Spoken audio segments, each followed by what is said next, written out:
మన అందరం కలుసుకోవడానికి దేవుడిచ్చినటువంటి యొక్క ప్రివిలేజ్‌గా నేను భావిస్తా ఉన్నాను. దేవుడిచ్చాడు ఈ యొక్క అవకాశం. నిజంగా అంటే ఈ దినాల్లో మనందరం ఒకరికొకరం ప్రోత్సహించుకుంటూ ప్రార్థనలోను, అదేవిధంగా ఆత్మీయంగా హెచ్చరించుకుంటూ, సరి చేసుకుంటూ ఒకరికొకరం ఆహ్, దేవునిలో ఎదగాలనేది దేవుని యొక్క ఆశ. మరి యొక్క తలంపుని దేవుడు మరి అందరికీ ఇచ్చి, మరి రామకృష్ణ అన్న ద్వారాగా మరందరిని మరలా దేవుడు సమకూర్చినందుకై ఆహ్, అన్నకి మరి సభ్యులందరికీ ప్రత్యేకమైన వందనాలు తెలియజేస్తున్నాను. చక్కని ఈ అవకాశాన్ని ఏర్పాటు చేసినందుకు. నా పేరు శేఖర్ బాబు. మాది అశ్వారావుపేట, ఖమ్మం జిల్లా అశ్వారావుపేట. నేను నామకార్థమైన క్రైస్తవ కుటుంబంలో జన్మించాను. ఇంటర్ 10థ్ క్లాస్ వరకు, ఇంటర్మీడియేట్ వరకు నేను ఇంటి దగ్గరే ఉన్నాను. ఇంటి దగ్గరే ఉండి చదువుకున్నాను. ఆ తర్వాత ఇక ఇంటర్మీడియేట్ వరకు చదువుకున్న నేను అన్ని చెడు వ్యసనాలకి అలవాటయ్యాను. ఈ అలవాటుంది, లేదు అనటానికి లేదు. అనేకమైనటువంటి అలవాట్లకి ఆహ్, అలవాటైనటువంటి నన్ను ఇక మా నాన్న నా వలన బాగా విసిగిపోయాడు. ఊర్లో వచ్చే కంప్లెయింట్స్‌ని బట్టి, నేను చేస్తున్న పనులను బట్టి. మా నాన్నేమో వ్యవసాయదారుడు. ఆయన మరి ఊర్లో చాలా చక్కని మంచి పేరుంది. అన్యుడైనప్పటికీ తనకి మంచి పేరుంది. బట్ హ్మ్, చాలా మంది కంప్లెయింట్ చేస్తా ఉండేవాళ్ళు నా మీద. మీ వోడు ఇది చేస్తున్నాడు, అది చేస్తున్నాడు, లేకుంటే పలానా పని చేస్తున్నాడు. ఇవన్నిట్లితో మా నాన్న బాగా ఇరిటేషనొచ్చి, ఇక ఎట్లా అని బాగా దిగులు చెందుతా ఉన్న టైంలో, ఇంటర్మీడియేట్ అవ్వస్తా ఉంది నాది. అయిపోతున్న సమయంలో కేఎల్ఆర్ డిగ్రీ కాలేజీ నుంచి కొంతమంది అడ్మిషన్స్ కొరకు మా ఊరు అశ్వారావుపేట, పేరాయిగూడెం రావటం జరిగింది. ఆ టైంలో నాకు తెలియకుండానే మా నాన్న నా పేరు రాపిచ్చాడు. మా వోడు డిగ్రీకి అక్కడికొస్తాడండి అని. రాయించాడు. తర్వాత ఇక రిజల్ట్ వచ్చినియి. ఇంటర్మీడియేట్ పాస్ అయిన తర్వాత ఇక నిన్ను పాల్వంచలో జాయిన్ చేస్తానని జెప్పేసి మా నాన్న చెప్పడం జరిగింది. నాకు ఇష్టం లేదు పాల్వంచ రావటం. ఎందుకు అనంటే ఫ్రెండ్స్ అందరూ కూడా ఊర్లో ఉన్నారు. మంచి ఎంజాయ్‌ఫుల్ లైఫ్ లీడ్ చేస్తా ఉన్నాను.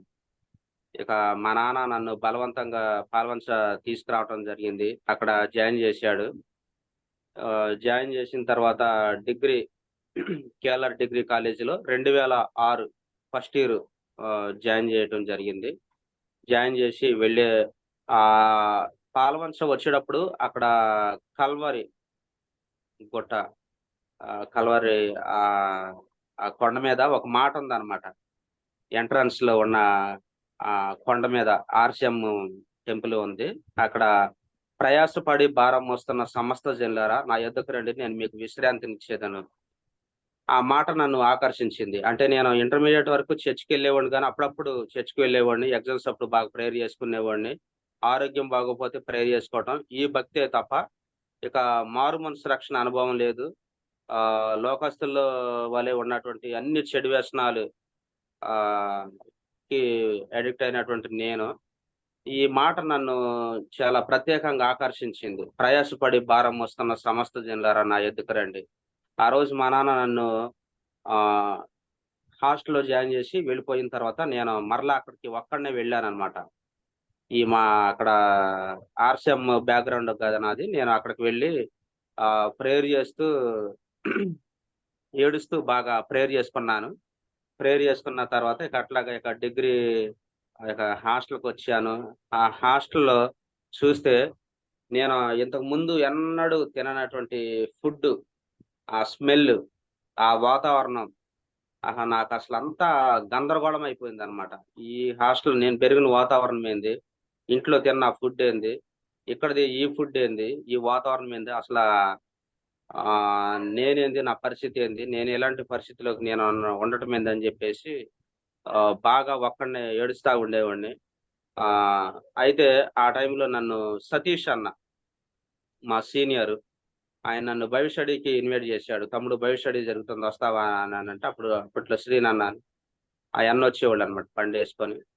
బైబిల్ స్టడీస్ తీసుకున్నారు. అక్కడ పాడే పాటలు సంతోషమే నీకు కావాలా, నిజమైన సంతోషంని ఎంతైనా డబ్బు వృధా చేస్తావా, ఎంతైనా సమయం వృధా చేస్తావా, ఈ సాంగ్ నన్ను బాగా ఆకర్షించింది.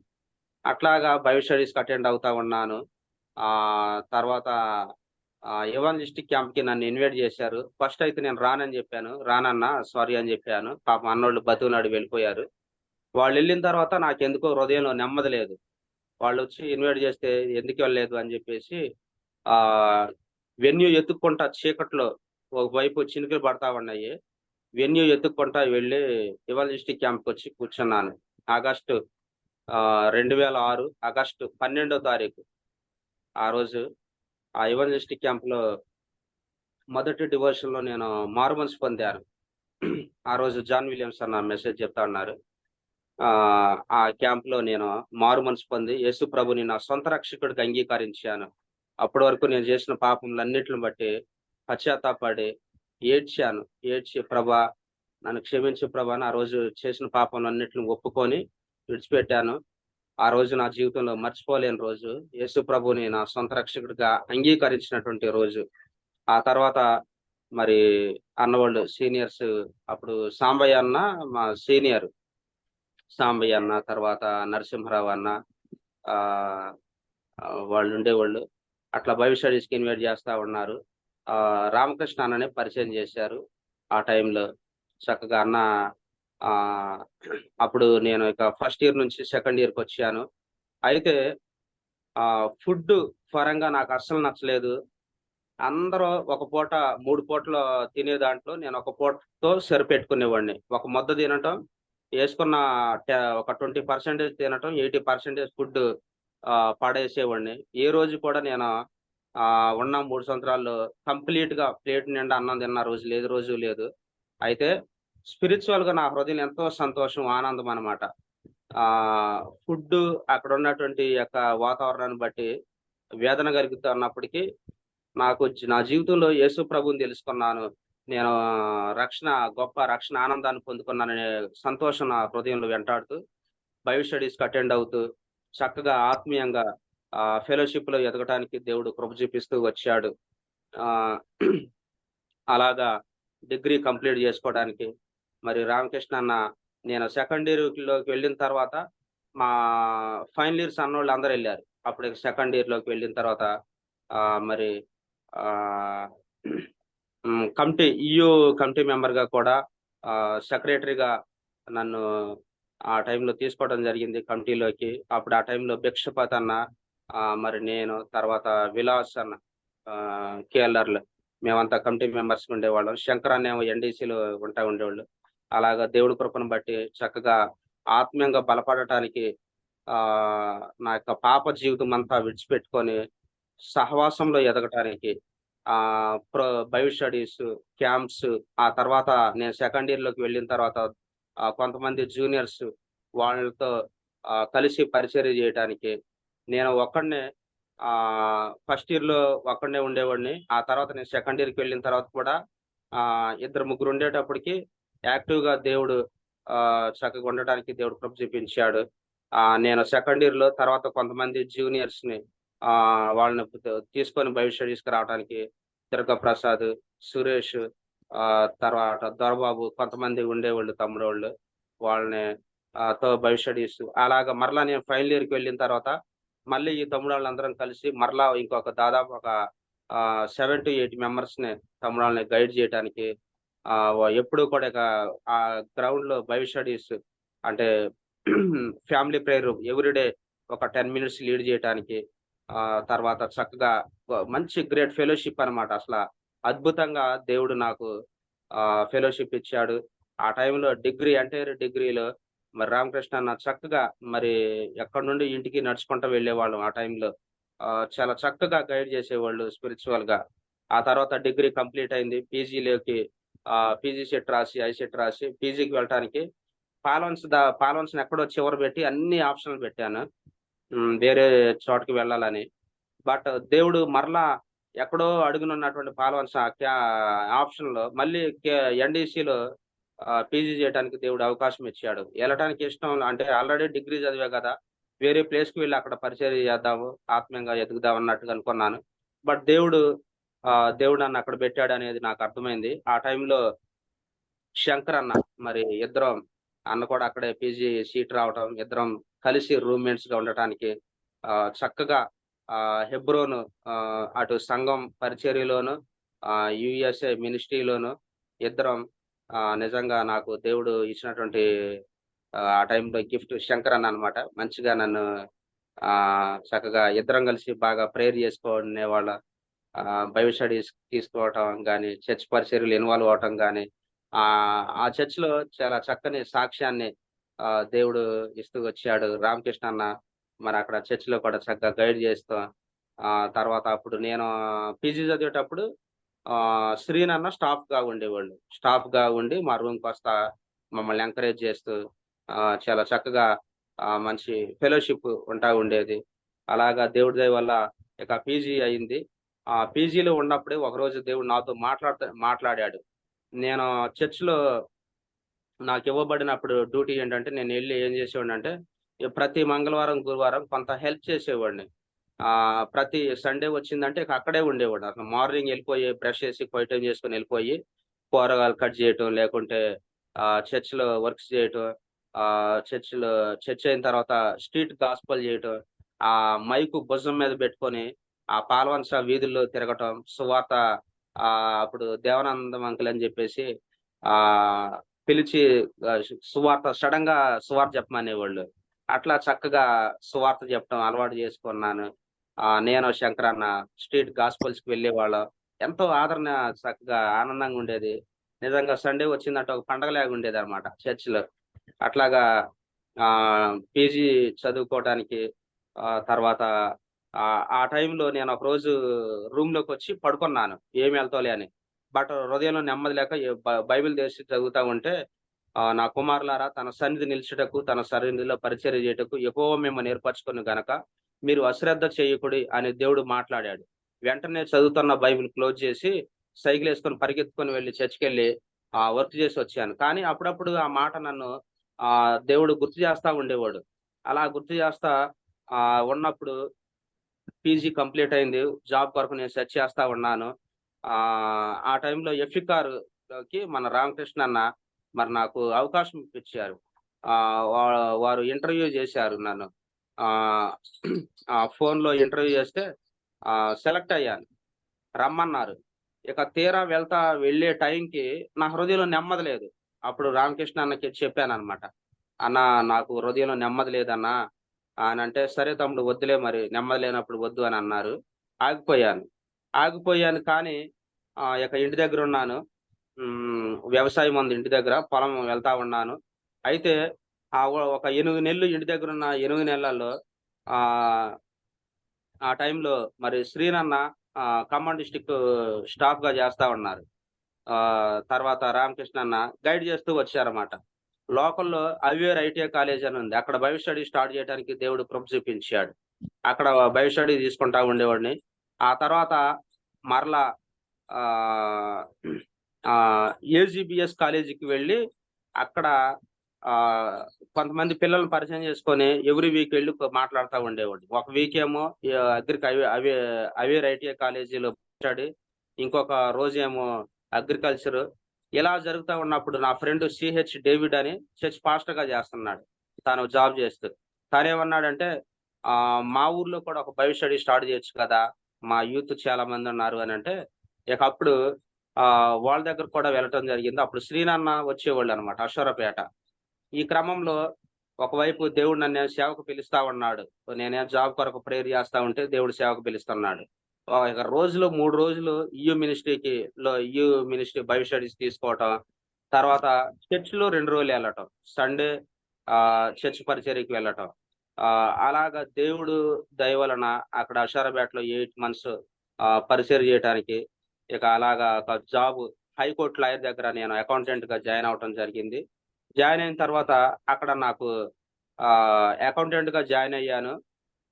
పోలవరం ప్రాజెక్ట్ వర్క్ జరుగుతున్నప్పుడు. అక్కడ వర్క్ ఆగిపోయింది. బట్ నేను అక్కడ ఆగిపోవలసింది. నేనేం జేశానంటే ఆయనతో పాటుగా మరలా కడప వెళ్తే నేను కూడా అక్కడికి వెళ్ళటం జరిగింది. వెళ్ళాను గానీ హృదయంలో నెమ్మది లేదు, సంతోషం, ఆనందం ఏమాత్రం లేదు. పరిశుద్ధాత్మ దేవుడు నాతో మాట్లాడుతా ఉండేవాడు. నా పరిచర్య చేయకుండా నువ్వు జాబ్ చేస్తావా అని.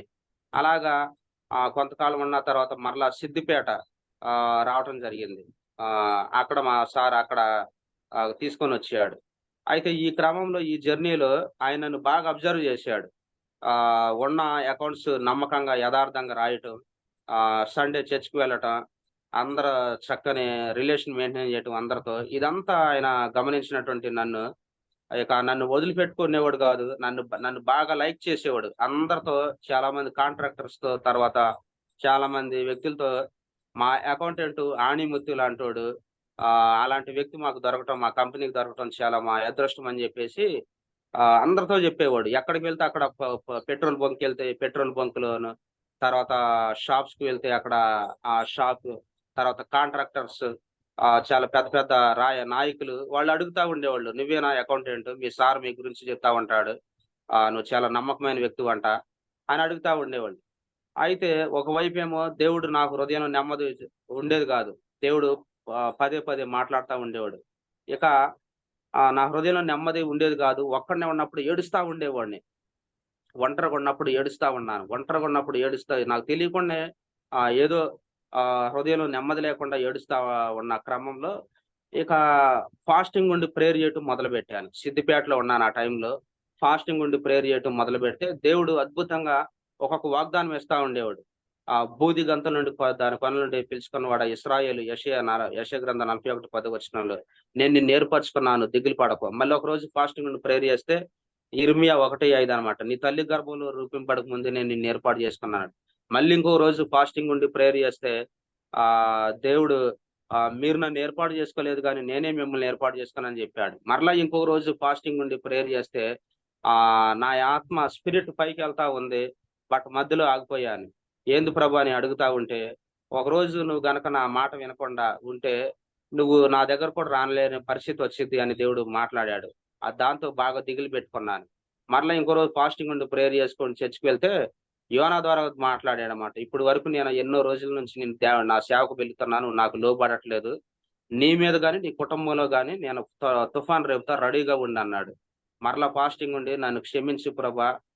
దయచేసి నన్ను క్షమించు. నేను నీ మాట లోబడతాను. అయితే నా కాల్ కన్ఫర్మ్ చెయ్యి. నాతో మాట్లాడు స్పష్టంగా అన్నప్పుడు, మరలా ఇంకొక రోజు ఫాస్టింగ్ ఉండి ప్రేయర్ చేస్తా ఉండా. ఈ క్రమంలో ఏం జరిగింది అనంటే, రామకృష్ణ అన్న ఇక నన్ను గైడ్ చేస్తా ఉండేవాళ్ళు. అప్పుడప్పుడు ఫోను చేస్తా ఉండేవాళ్ళు. "ఏంటి తమ్ముడు, ఇంటి దగ్గర ఉన్నప్పుడు కూడా, ఈవెన్ జాబ్‌లో జాయిన్ అవ్వకముందు కూడా, అబ్రహాంని దేవుడు పిలిచింది అనేకులకు ఆశీర్వాదకరంగా ఉండటానికి. నువ్వు ఇంటి దగ్గర ఉంటున్నావు. అది కరెక్ట్ కాదు తమ్ముడు" అని చెప్పేసి గద్దిస్తా ఉండేవాళ్ళు. తర్వాత జాబ్ చేసేటప్పుడు కూడా గైడ్ చేస్తా ఉండేవాళ్ళు. అయితే ఆ టైంలో ఒక మాట అన్నారన్నమాట. ఆ మాట ఇప్పటికి నాకు అది నేను ఎక్కడికెళ్ళినా గాని ఆ మాట చెప్తా ఉంటాను. ఏంటి అనంటే, "ప్రభువు నిన్ను సేవకు పిలుస్తా ఉంటే, ఒక అన్యుడి దగ్గర, అతనేమో అన్యుడు, మరి తనకి నీ యొక్క యవ్వన బలాన్ని, యవ్వన కష్టార్జితాన్ని అప్పగిస్తున్నావు తమ్ముడు. అతనికి చేస్తున్న ఖర్చు మరి ప్రభువుకి చేస్తే ఎంత బాగుండిద్ది" అనే మాట అది నన్ను ఆలోచింపజేసిందనమాట. అవును, నేనింత నమ్మకంగా ఉంటున్నాను, యథార్థంగా ఉంటున్నాను. ఆయన అనేకులకు చెప్పుకుంటున్నాడు మా సారు. హైకోర్ట్ లాయర్ అనమాట ఆయన. రమేష్ నాథ్ రెడ్డి అని హైకోర్ట్ లాయర్ మా సారు. బాగా ఇష్టపడేవాడు అందరిలో నన్నొక్కడినే. ఎందుకంటే నాలాంటి అకౌంటెంట్‌ని ఇప్పటి వరకు నేను చూడలేదని అనేవాడు. ఫస్ట్ స్టార్టింగ్‌లో చర్చ్‌కి పర్మిషన్ అడిగితే తిట్టి కోప్పడిన వ్యక్తి ఇక సిద్దిపేటలోకెళ్ళిన తర్వాత ఏం చేశాడు అనంటే, బొలెరో ఉండేదాయనకి. సండే "నువ్వెళ్ళి చర్చ్‌కి వెళ్ళు. వచ్చేటప్పుడు నాకు ఈ పని చేసుకొని రా" అని సాటర్‌డేనే చెప్పేవాడు. నేను అడక్కముందే "నువ్వు సండే చర్చ్‌కి వెళ్ళు. చర్చ్‌కి వెళ్ళి వచ్చేటప్పుడు ఈ పనులు చేసుకొని రా" అని సండే అడగకముందే ఇక నాకు గుర్తు చేసి నన్ను చర్చ్‌కి పంపించి బొలెరో ఇచ్చి, స్కార్పియో ఇచ్చి పంపించేవాడనమాట. అట్లాగా ఆయన నన్ను బాగా ఇష్టపడేవాడు. అలాంటి వ్యక్తి కి నేను ఒక అన్యుడికి చేస్తున్నాను గదా!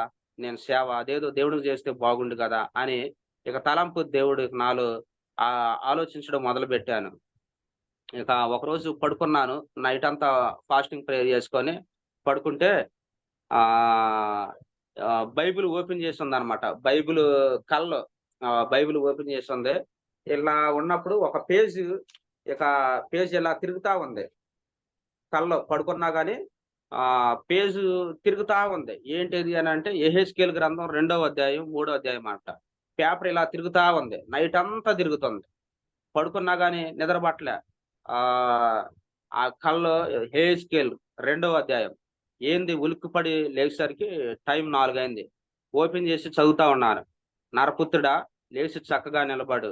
నేను ఇశ్రాయేలు యొద్దకే నేను పంపుచున్నాను. ఒకవేళ అన్యుల దగ్గరికి పంపించినా వాళ్ళు నీ మాటలు విని మారుమనసు పొందుతారేమో.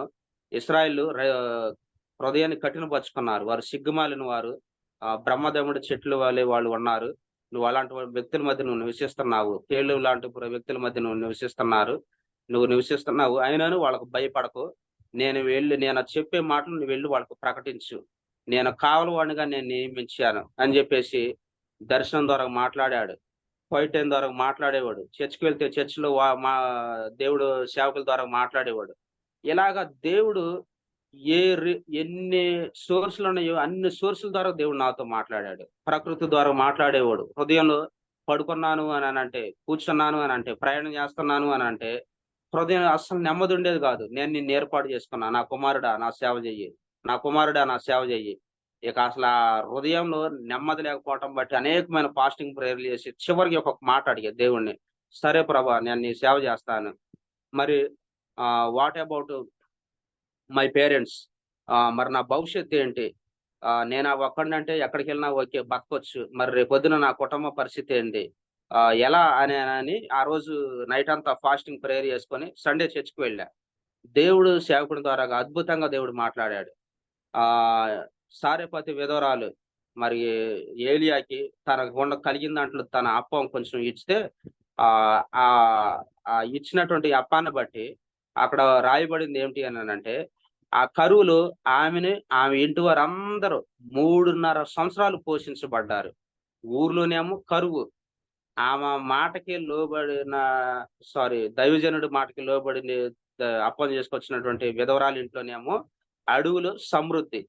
ఆమెను, ఆమె ఇంటి వారు పోషించబడిరి అనే మాట దేవుడు నాతో మాట్లాడారు. నా కుమారుడా నువ్వు నా సేవకొచ్చావనుకో, నిన్ను నీ మీద ఎంతమంది ఆధారపడితే అంతమందిని పోషించే బాధ్యత నాది. నా మాట వింటావా?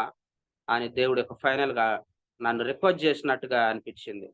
వింటా ప్రభా! నువ్వింతగా నాతో మాట్లాడుతున్నావు.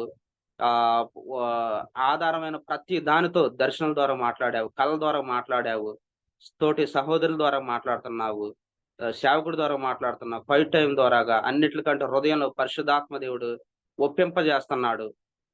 నేను వస్తా ప్రభు అని జెప్పేసి మా సేవకులకు జెప్పేసి రావటం జరిగింది. 2013లో బయటకు రావటం జరిగింది. ఆ టైంలో ఇంటికొచ్చి మా అమ్మ, నేను ఇద్దరం కలిసి ప్రార్థన చేస్తా ఉన్నాము. ఇంటికొచ్చి ప్రభువా మరి నన్ను పిలిచావు. ఈలోగా అక్కడ నేనేం చేశాను అనంటే రామకృష్ణ అన్నకి చెప్పకుండా హెబ్రోన్‌లోకి వెళ్లి సాక్ష్యం రాసి ఇచ్చొచ్చా. 14 మంది వెళ్తే ఏపీ నుంచి నన్నొక్కడినే సెలెక్ట్ చేశారు. 13 మందిని అందరిని ఇంటికి పంపించారు. అందరిని దగ్గర దగ్గర సేవకులందరి దగ్గరకి పంపించారు. నేనున్నప్పుడు ఆహ్, శాంసన్ గారు, తర్వాత జాన్ సుబ్బారెడ్డి గారు. వీళ్ళిద్దరూ నన్ను ఇంటర్వ్యూ చేసి తీసుకున్నారు హెబ్రోన్‌లో. నన్నొక్కడినే తీసుకున్నారు ఏపీ నుంచి. మహారాష్ట్ర నుంచి లేవి అనే సహోదరిని ఇద్దరిని తీసుకున్నారు. ఈ వారం రోజులు కూడా పరిశుద్ధాత్మ దేవుడు ఒకటే మాట్లాడుతున్నాడు. నేను నిన్ను ఏర్పాటు చేసుకున్నాను. దేవుడు నాతో మాట్లాడుతా ఉన్నాడు. ఆ టైంలో మరి శ్రీనాన్నతో తర్వాత రామకృష్ణ అన్నతోని టచ్‌లో ఉండు మాట్లాడుతూ, ఫోన్‌లు చేస్తూ వాళ్ళు గైడ్ చేస్తా ఉండేవాళ్ళు. నేనేం చేశాను అనంటే, ఇక నేను వాళ్ళకి చెప్పేసి ఇంటికొచ్చేసాను. అశ్వరపేట వచ్చేసాను. నెమ్మది లేదు. ఫిబ్రవరిలో వారం రోజులున్నా గాని నాకేమాత్రం నెమ్మది లేదనమాట. ఇంటికొచ్చిన తర్వాత అప్పుడు రామకృష్ణ అన్న, స్టాన్లీ అన్న యూఎస్ఐకి అప్పుడు ఆంధ్ర, తెలంగాణ కలిసుంది. సెక్రటరీగా ఉన్నారు. అన్నతో మాట్లాడి మరి నా అప్లికేషన్ పంపించి లాజరస్ అన్న స్టేట్ సెక్రటరీగా ఉన్నారు. శ్రీనన్న గైడ్ చేస్తా ఉండేవాళ్ళు. స్టాఫ్‌గా అప్పుడే ఆల్రెడీ ఉన్నారు కాబట్టి, అలాగా ప్రేయర్ చేసుకుంటూ కాల్ కన్ఫర్మ్ చేసుకొని యూఎస్ఐలో 2013 అక్టోబర్‌లో స్టాఫ్ కోఆర్డినేటర్‌గా రావటం అనేది జరిగింది. వచ్చిన తర్వాత మరి ఖమ్మంలోనే మరలా మొదటి పోస్ట్ ఇచ్చారు. ఆ తర్వాత వైజాగ్ ట్రాన్స్‌ఫర్ చేశారు. సుధీర్ అన్న స్టేట్ సెక్రటరీగా ఉన్నారు ఆ టైంలో. ఇక ఆంధ్ర తెలంగాణ బైఫర్కేషన్ జరిగింది. ఆంధ్ర తెలంగాణ బైఫర్కేషన్ జరిగి తెలంగాణ వచ్చేద్దాం అని చెప్పేసి ప్లాన్ చేస్తా ఉన్నాను. అప్లికేషన్ కూడా ఫిల్ చేసి సుధీర్ అన్నకు పంపించాను. అయితే ఈ టైంలో సరే మనం ప్రతి నిర్ణయం తీసుకోవడానికి ఫాస్టింగ్ ప్రేయర్ చేసుకుంటాం కదా అని చెప్పేసి ఒక 3 రోజులు ఫాస్టింగ్ ప్రేయర్ చేశా. 3 రోజులు ఉపవాసం ఉండి ప్రార్థన చేస్తే దేవుడు నువ్వు ఇక్కడే ఉండాలని చెప్పాడు.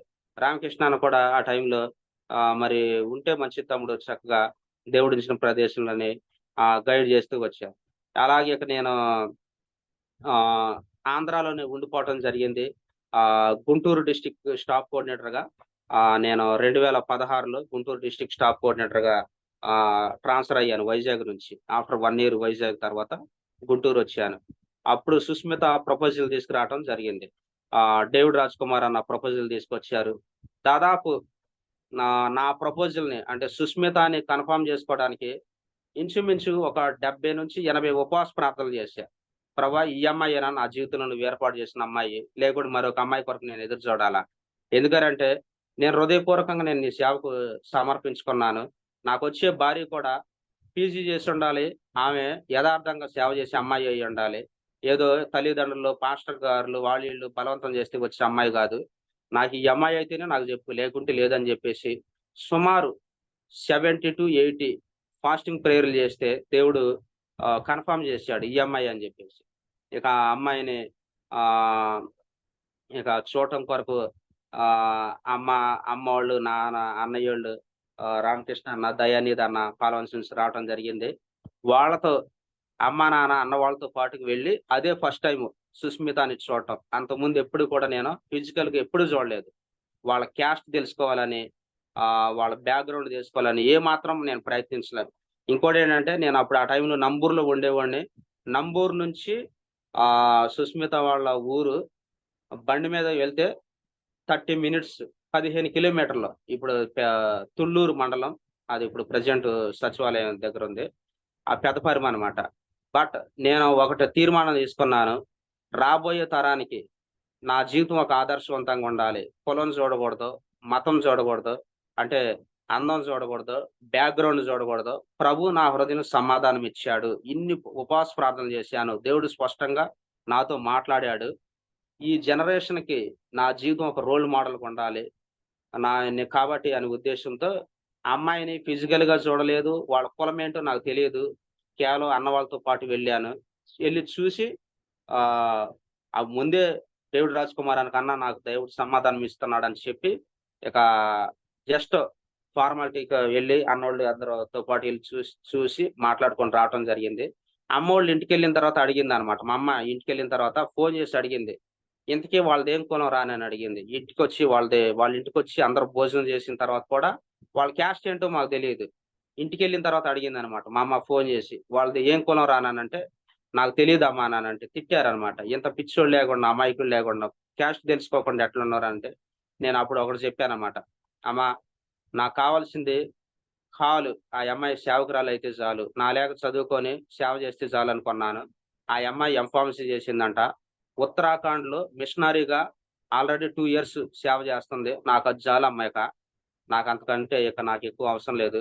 కాబట్టి అని అనుకోని ఇక పెళ్లి చేసుకోవటం జరిగింది. 2017లో నా మ్యారేజ్‌కి అందరూ మరి మన ఈవోళ్ళందరూ కూడా చాలా మంది చక్కగొచ్చారు. చాలా సంతోషం. ఇక మ్యారేజ్ అయిన తర్వాత అదే ఇయర్ సుస్మిత కన్సీవ్ అయింది. దేవుడు కుమారుడినిచ్చాడు. జాక్ అభినవ్ అని. కడుపులో ఉన్నప్పుడే దేవుడు ముందే జెప్పాడు. నేను నీకు మగ సంతానం ఇస్తున్నాను. అబ్రహాం వలె నేను నిన్ను ఆశీర్వదిస్తానని దేవుడు జెప్పాడు. అయితే వాడు కేజీ 400 పుట్టాడు. కేజీ 400 పుడితే, కేజీ 500 పుడితే, కేజీన్నర పుట్టాడు. చిన్న కాలు, చెయ్యి అన్నమాట. ఇక 3 రోజులు హాస్పిటల్‌లో పెడితే, 3 రోజులు కూడా వాడు తల, కాలు, చెయ్యి పక్కకి అటు ఇటు ఏమాత్రం జరపట్లేక, ఆ వెంటిలేటర్ మీద ఉన్నవాడు అట్లాగే ఉన్నాడు. రోజు రోజుకి వెయిట్ లెస్ అయిపోతా ఉన్నాడు. ఇక తెనాల్లో ఉన్నాను ఆ టైంలో. ఇక మా బెడ్‌రూమ్‌లో మా బామర్ది ఉంటే తనని హాల్‌లోకి పంపించి తలుపేసుకొని ఒక్కడినే నైటు 11కి మొదలుపెట్టాను. 11కి మొదలుపెట్టి నైట్ 2 గంటల వరకు ఇక దేవుని సన్నిధిలో కూర్చొని ఏడుస్తా ఉన్నాను.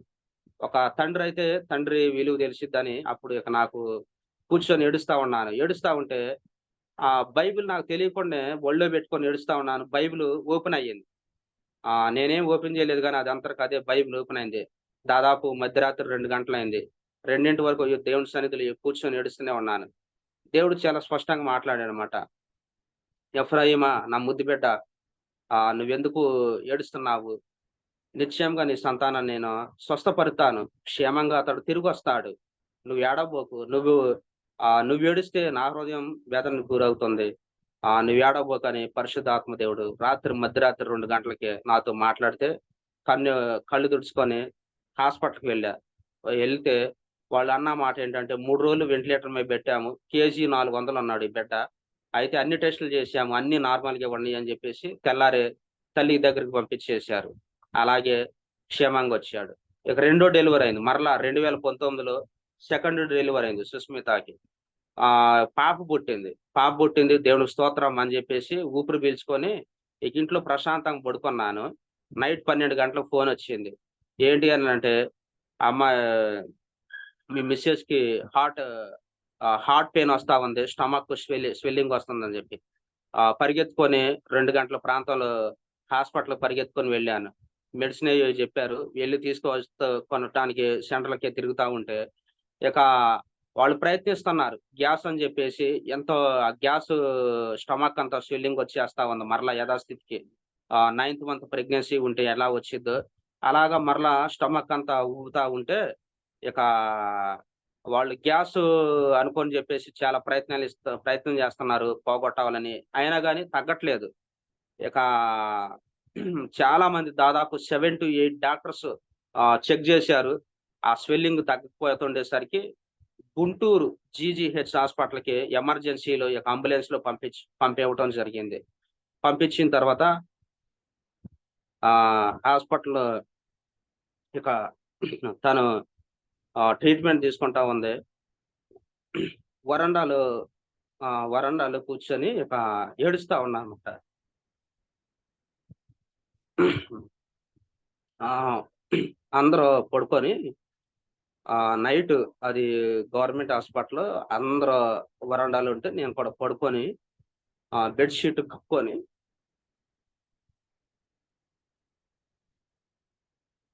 ఏడుస్తా ఉన్నాను.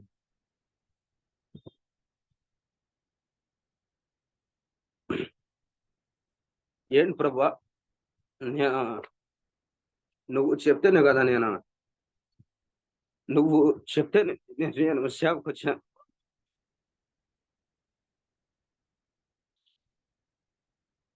ఫస్టేమో నా కొడుకు బాగోలేదు.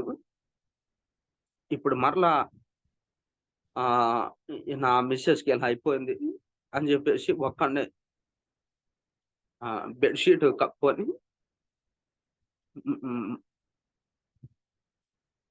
మిడ్‌నైట్ ఏడుస్తా ఉంటే పరిశుద్ధాత్మ దేవుడు నాతో మాట్లాడుతూ ఉన్నాడు. 3 రోజుల నుండి ఒకటే వాక్యం చూపిస్తున్నాడు.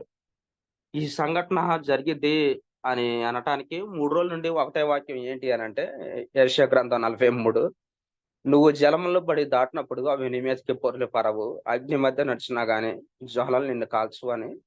ఆ మాట 3 రోజుల నుండి వరుసగా నాకు గుర్తు చేస్తున్నాడు దేవుడు. నేను ఆ మాట చెప్పి దేవుడిని అడుగుతున్నాను. ఒక్కడినే బెడ్ షీట్ కప్పుకొని ఏడుస్తున్నాను. ఒక్కడినే మిడ్‌నైట్ 2 గంటలకి. ఏడుస్తా ఉంటే పరిశుద్ధాత్మ దేవుడు నాతో మాట్లాడుతున్నాడు. "నా కుమారుడా ఆలోచించు. నీకు తెలియని నదిలో నువ్వు దిగుతావా" అని నన్ను ప్రశ్నేశాడు దేవుడు. హోలీ స్పిరిట్ గాడు. ప్రశ్నేస్తే నేనన్నాను, "నేను దిగను ప్రభు" అన్నాను. "ఎందుకు దిగవు" అన్నాడంటే, "అది ఎంత లోతు ఉండిద్దో నాకు తెలీదు. దాంట్లో మొసళ్ళే ఉంటాయో, సుడిగుండాలు ఉంటాయో నాకు తెలీదు. నేను దిగనన్నా." అప్పుడు దేవుడన్నాడు, "నా కుమారుడా, నేను నీతో ఉంటే ఆ నదిని నేను క్షేమంగా దాటిస్తా.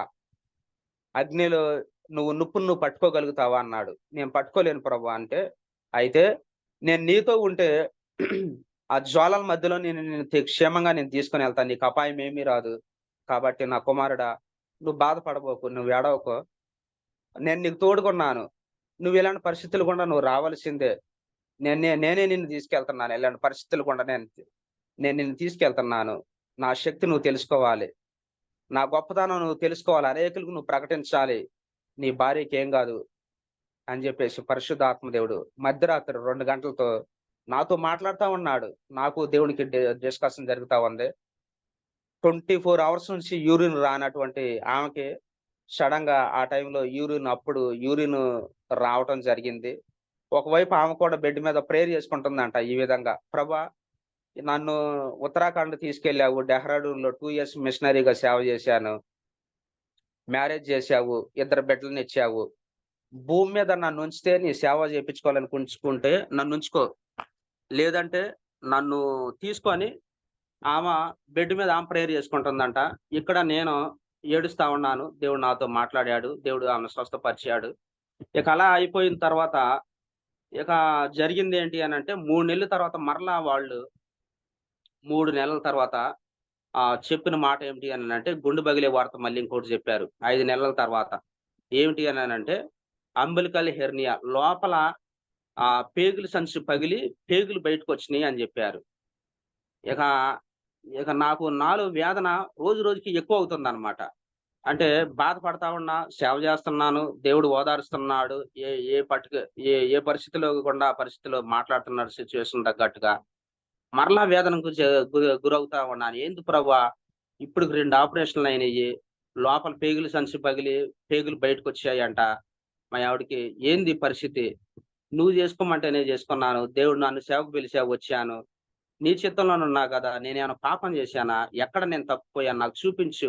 నాకు చూపించు ప్రభు అని జెప్పేసి ప్రార్థన జేస్తా ఉన్నాను. టైమ్ జేస్తున్నాను. అప్పుడు బాప్తిస్మిచ్చి యోహాను గురించి నా సాక్ష్యం టైమ్ జేస్తా ఉంటే దేవుడు నాతో మాట్లాడాడు బాప్తిస్మిచ్చి యోహాను ద్వారాగా. అతడు బాప్తిస్మిచ్చి యోహాను గురించి యెషయా ముందే జెప్పాడు. యేసు ప్రభుతో పాటుగా బాప్తిస్మిచ్చి యోహాను గురించి కూడా ముందు గురించి రాయబడుతూ వచ్చింది. ప్రవక్తలు జెప్పారు. యేసు ప్రభువారే స్వయంగా ఇచ్చిన సాక్ష్యం ఏంటంటే, స్త్రీలు గన్న వారిలో ఇతని వంటి వాడు ఎవడో లేడని జెప్పాడు. అతడు మండుచు ప్రకాశించిన దీపం అని జెప్పాడు. అంత అద్భుతమైనటువంటి సేవ చేసినటువంటి బాప్తిస్మిచ్చి యోహాన్ని నిర్దాక్షిణంగా తల నరికారు. ఆ టైంలో నేను లేనా? నేను పక్క ఊర్లోనే ఉన్నా. నాకు తెలియకుండా అది జరుగుతుందా? నాకు తెలిసే జరిగింది. ఒక దిక్కులేని అనామకుడు సావు చచ్చిపోయాడు. బాప్తిస్మిచ్చి యోహాను. కాబట్టి నువ్వు నువ్వేపాటి నువ్వు ఎలాంటి పరిస్థితులు గుండా రావాల్సిందే. అంత గొప్ప సేవకుడే బాప్తిస్మిచ్చి యోహాను అంత దిక్కుమాలిన మరణం పొందినప్పుడు, ఒక సేవకుడుగా ఎలాంటి పరిస్థితులు గుండా నువ్వు రావాల్సిందే. నేనే వీటిని అనుమతించా.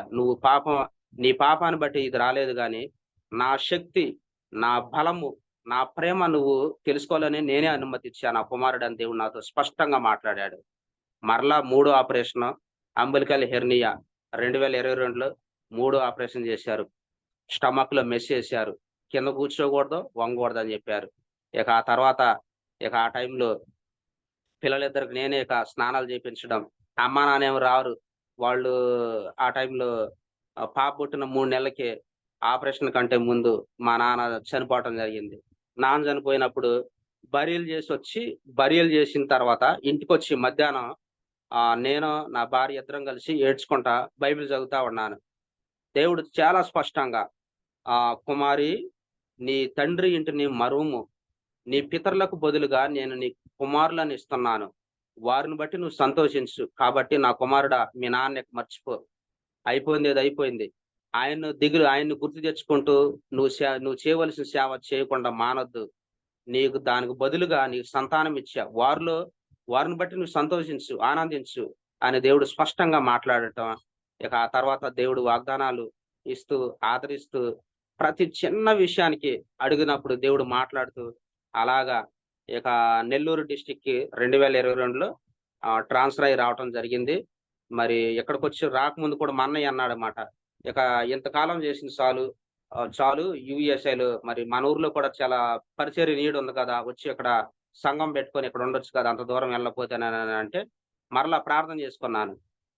ఫాస్టింగ్ ఉండి ప్రేయర్ చేస్తే దేవుడు చెప్పాడు. నేను నీకేదైతే దర్శనం ఇచ్చానో ఆ దర్శనంలో నువ్వు వెళ్ళన్నాడు. అలాగా యూఎస్ఏలో మరి ఉండటానికి దేవుడు కృప చూపిస్తూ వచ్చాడు. సేవ చేస్తా ఉన్నాను. దేవుడు ఇంతకాలం నాకు ఆహ్, నేను నిజంగా అంటే నన్ను చూసిన వాళ్ళలో చాలామంది నన్ను అంటే గుంటూరులో గ్రాడ్యుయేట్సే చాలామంది అన్న మాట ఏంటి అనంటే, మీ గురించి మేము చూస్తున్నప్పుడు ఎంత సఫరింగ్స్ గుండా వెళ్తున్నారు. వింటున్న మాకే, చూస్తున్న మాకే ఎంత బాధ కలుగుతా ఉంది. ఒకదాని తర్వాత ఒకటి, ఒకదాని తర్వాత ఒకటి. మళ్ళీ పిల్లలు పుట్టటం, వాళ్ళకి అనారోగ్య సమస్యలు రావటం. ఈ టైంలో మరలా గుంటూరులో ఉన్నప్పుడు నాకు కోవిడ్ ఎఫెక్ట్ అయ్యింది. ఆ టైంలో కూడా నాకు ఎఫెక్ట్ అయింది. చిన్న పాప. ఆ పాపకి ఎఫెక్ట్ అయింది కోవిడ్. చాలా పరిస్థితులు గుండొచ్చారు. ఎట్లా ఈటన్నిటిని బేర్ చేస్తున్నారని చాలా మంది ప్రశ్నించారు. అయితే నేను వెనక్కి తిరిగి చూసుకుంటే, నేను సేవకొచ్చిన దగ్గర నుంచి ఈ రోజు వరకి దేవుడు ఎక్కడా కూడా నన్ను విడిచిపెట్టలేదు.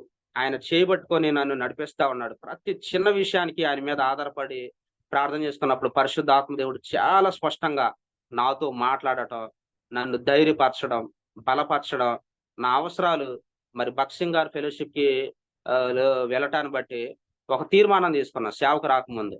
నా అవసరాలు నీకు తప్ప ప్రభా! ఏ మనుషుడికి నేను చెప్పుకోను. నువ్వే నా అవసరాలు తీర్చాలి. నువ్వే నా అవసరాలు తీర్చాలి.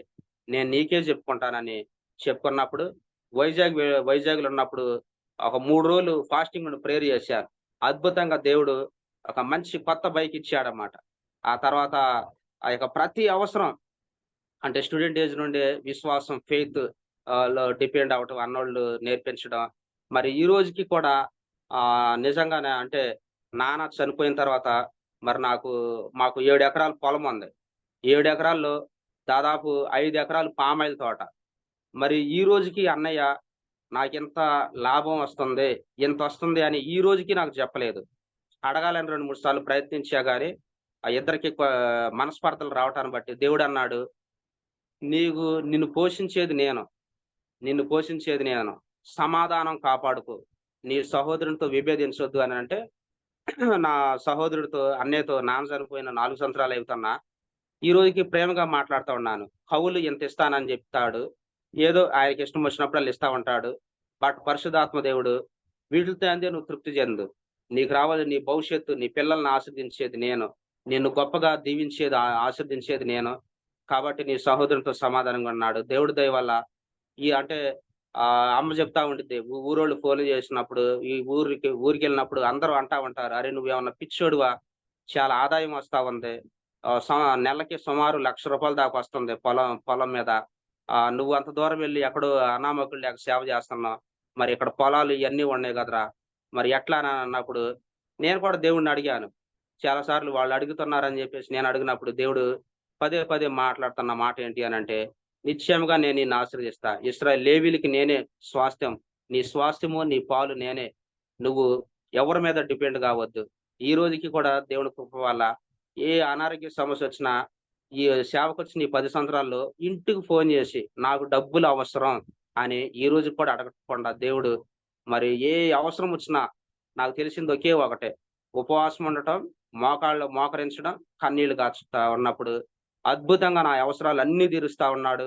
నిజంగా ఒక్కళ్ళకి ఫోను జేసి ఇంతవరకు నాకు డబ్బులు గావాలన్నా అని అడగకుండా 2013 నుంచి ఇప్పటి వరకు దేవుడు ఫైనాన్షియల్‌గా గాని, మరి తర్వాత అనారోగ్య సమస్యల్లోను, అన్ని పరిస్థితుల్లో దేవుడు నాకు తోడుగుండి నన్ను ఆదరిస్తున్నాడు, బలపరుస్తున్నాడు. పిల్లల పేరు విషయంలో కూడా "ఏం పేరు పెట్టాను ప్రభా నా కొడుక్కి" అని ఆయన అడిగి మరలా ఉపవాసం ఉండి ప్రార్థన చేస్తే, నేను మొదటి నుండి నేను నీతో చెప్తున్నాను. నిశ్చయంగా నీ సంతానాన్ని అబ్రహాం, ఇస్సాకుల వలె ఆశీర్వదిస్తాను. కాబట్టి అబ్రహాం, ఇస్సాకు, యాకోబు ఈ ముగ్గురు పేర్లు కలిసేటట్టు పేరు పెట్టు అని చెప్పాడు. అందుకోసమే నా కొడుకు పేరు జాక్ అభినవ్ అని పేరు పెట్టా. నిక్ నేమ్ ఏమో జేమ్ యాకోబు. కూతురి పేరు ఏం పేరు పెట్టాను ప్రభు అని మరలా కొన్ని రోజులు ఉపవాసం ఉండి ప్రార్థన చేస్తే అమూల్యమైన దేవుడు మాతో మాట్లాడటం జరిగింది. అమూల్యకి హిబ్రూ వర్డ్ ఆహ్, అలైనా మరి అదొక్కటే పెట్టాను. ఇంకేదైనా పెట్టానంటే సియోన్ అని చెప్పాడు. అలైనా జైన్ అని పేరు పెట్టా. ఇట్లాగా ప్రతి విషయంలో చిన్న విషయాన్ని కూడా మరి ఆయన మీద ఆధారపడుతున్నప్పుడు చక్కగా మాట్లాడుతూ వస్తున్నాడు. ఈ విధంగా మరి మీతో ఈరోజు వాక్యాన్ని షేర్ చేసుకోవడానికి నాకిచ్చిన అవకాశాన్ని బట్టి, మంచి ఫెలోషిప్‌ని బట్టి, ఈ ఎంటైర్ లైఫ్‌లో చక్కగా మరి నన్ను గైడ్ చేసినటువంటి మరి ఇద్దరు వ్యక్తులు అంటే ఉన్న వాళ్ళలో మొదటగా రామకృష్ణ అన్న, తర్వాత మరి శ్రీనన్న చక్కగా గైడ్ చేస్తూ వచ్చారు నన్ను. చక్కగా మరి నిజంగా ఈ రోజున యూఈఎస్ఐ గనక లేకపోతే, నేను గనక మారుమనసు పొందకపోతే నేను సాక్ష్యం ఇస్తా ఉంటాను. పాలవంచ అషరవేటలో ఉండంగానే మా నాన్నకి వచ్చి చెప్పేవాళ్ళు. మీ వోడు పలానా అమ్మాయితో సినిమా పలానా అమ్మాయితో సినిమా హాల్‌లో కనపడ్డాడు. పలానా అమ్మాయిని తీసుకొని అటుకు పోతున్నాడు అని ఇన్ని కంప్లెయింట్లు చేసేవాళ్ళు. 2006లో మారుమనసు పొందిన తర్వాత నుంచి ఈ రోజుకి 18 సంవత్సరాలవుతుంది. అషరావుపేటలో ఎడం కాలు కూడా ఒక సినిమా హాల్‌లోకి అడుగు పెట్టలేదు. మరలా ఒక అమ్మాయి జోలికి పోకుండా, మరలా ఒక ఇక తీర్మానం చేసుకున్నాను. ప్రభువా బ్రతికితే నీ కొరకు బ్రతకాలే. లేకుంటే ఈ ఉన్న పళంగా తీసుకో. వ్యర్థమైనటువంటి బ్రతకకుండా, పాపంలో పడిపోకుండా అని ఈ రోజుకి నేను అదే ప్రేయర్ చేస్తున్నాను. చిన్న ఎగ్జాంపుల్ చెప్పాలి మీకు. ఒకరోజు నా కొడుకుని తీసుకొని ఇక్కడ బరియలు అంటే వాడికెప్పుడు చెప్తా ఉంటానన్నమాట. మనందరం చనిపోతాంరా. తాతయ్య ఎళ్ళాడు. తాతయ్య చచ్చిపోయాడు. దేవుడి దగ్గరికెళ్ళాడు. తర్వాత నేను చచ్చిపోతాను. నువ్వు కూడా అక్కడికొత్తావు. అందరం వెళ్ళిపోయేవాళ్ళమే. ఈ లోకంలో ఎవ్వరం ఉండం మనం.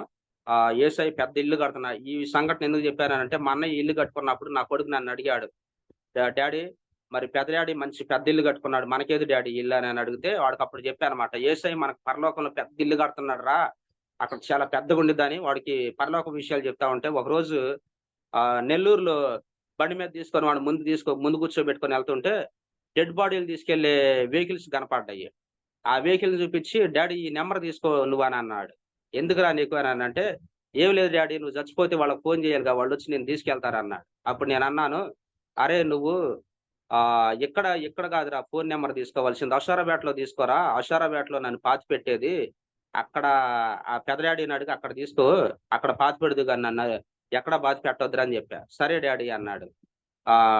అంటే వాడికి నేర్పుతున్నది ఏంటి అనంటే, చచ్చిపోతే ఈ ఎవ్వరం భూమి మీద బతకం.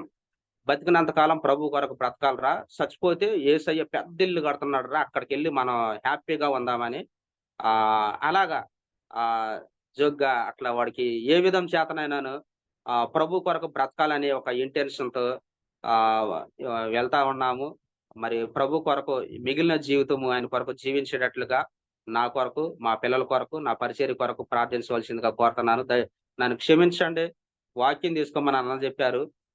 నేను వాక్యానికి టైం లేదు. ఒక్క మాట చదివి ఒకే ఒక మాట చదివి నేను క్లోజ్ చేస్తాను. నేను వాక్యం తీసుకోను. ఆహ్, ద అపోస్తుల కార్యాలు 13వ అధ్యాయము. అపోస్తుల కార్యాల్లో చూస్తే గనక 13వ అధ్యాయంలో దావీదు గురించి ఒక మాట రాయబడింది. 13వ అధ్యాయంలో 37 వచనంలో ఏముందనంటే, for David after he had served the purpose of God in his own generation. అంటే అక్కడ ఒక 3 మాటలు రాయబడటం జరిగింది.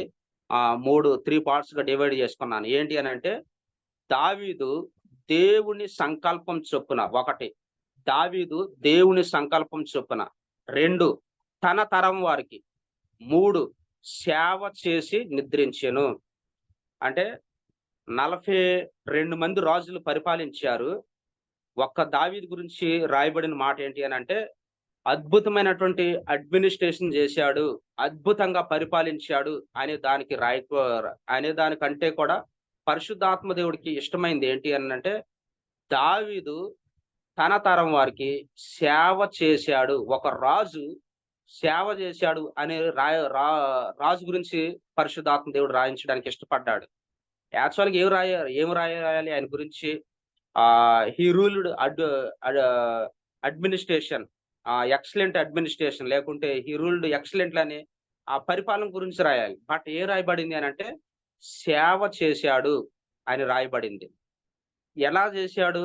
42 మంది రాజులు రాజ్య పరిపాలన చేశారు. బట్ ఎంటైర్ దావీదు జీవితంలో మనం చూస్తే గనక దేవుని సంకల్పం చొప్పున, దేవుని సంకల్పం చొప్పున మనం ఇక్కడున్న మనందరం సేవ చేస్తున్నాము, ఉద్యోగాలు చేసుకుంటున్నాం, జీవిస్తున్నాము.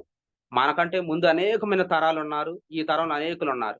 బట్ థింగ్ ఏంటి అనంటే, దేవుని చిత్తానుసారంగా అది ఉద్యోగమా, సేవ అనేది ఏదైనా సరే whatever it may be God's will, దేవుని చిత్త ప్రకారం చేస్తే దేవుడు యాక్సెప్ట్ చేస్తాడు. మరి సౌలు తన చిత్తంగా దేవుని చిత్తం కాదు. స్వచిత్తము. తర్వాత సాల్మన్, రెహబాము వాళ్ళందరూ పరిపాలించారు. బట్ వాళ్ళందరూ వాళ్ళ సొంత చిత్తాలని నెరవేర్చుకున్నారు. Except David. ఆయన ఒక్కడే దేవుడు గాడ్స్ విల్ కనుక్కొని దేవుని చిత్త ప్రకారం ఆయన పరిపాలించాడు. తర్వాత తన తరం వారికి సేవ చేసి నిద్రించాడు. తన తరంలో ఉన్నటువంటి వారికి మరి అక్కడ 17వ అధ్యాయంలో చూస్తే గనక 17వ అధ్యాయంలో గొల్యాతుని చంపాలని చెప్పేసి సౌలు సైన్యం వచ్చి నిలబడి దాదాపు 30 రోజులు చూస్తున్నారు, వెళ్తున్నారు, భయపడి వెళ్ళిపోతున్నారు. ఒక్కళ్ళు కూడా ముందుకు రాలేదు. ఆ తరంలో, ఆ టైంలో దేవుడు దావీదుని పిలిచి గొల్యాతు మీద విజయం ఇచ్చాడు. కాబట్టి తన తరం వారికి, తన జనరేషన్‌లో అనేకులు యుద్ధం చూడటానికి కొన్ని లక్షల మంది వచ్చారు. యుద్ధం చేయడానికి కొన్ని వేల మంది ఉన్నారు. బట్ యుద్ధ భూమిలో దిగింది ఒకే ఒకడు, దావీదు. ఈ రోజున లోకంలో చాలా మంది ఉన్నారు. విశ్వాసుమి అని చెప్పుకునే వాళ్ళు కోకొల్లలుగా ఉన్నారు. యుద్ధ భూమిలో కొంతమంది ఉన్నారు. బట్ సాతానుతో పోరాటం చేసేవాడు కొరకు దేవుడు ఎదురు చూస్తున్నాడు.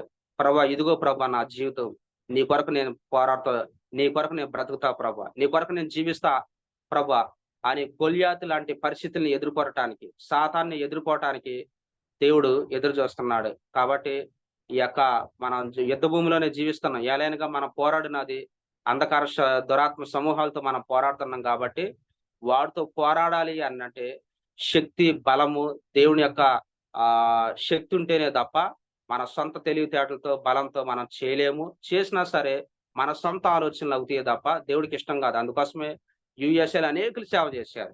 మరి ప్రొఫెసర్ ఈనాక్ గారి గురించి ఎందుకు రాయబడింది, తర్వాత నాటన్ స్టెరెట్ గారి గురించి, డిఎల్ మూడీ గారి గురించి, దీనబంధు గారి గురించి, డాక్టర్ షర్లా ఎలీషా గారి గురించి, వాళ్ళందరూ గాడ్స్ విల్లో వాళ్ళు సేవ చేశారు. కాబట్టి మనందరం కూడా ఏం చేసినా సరే దేవుడికి ఇష్టమా కాదా ఒకటి తెలుసుకుందాము. రెండోది తన తరం వారికి, ఈ తరంలోనే మనం చేయవలసింది.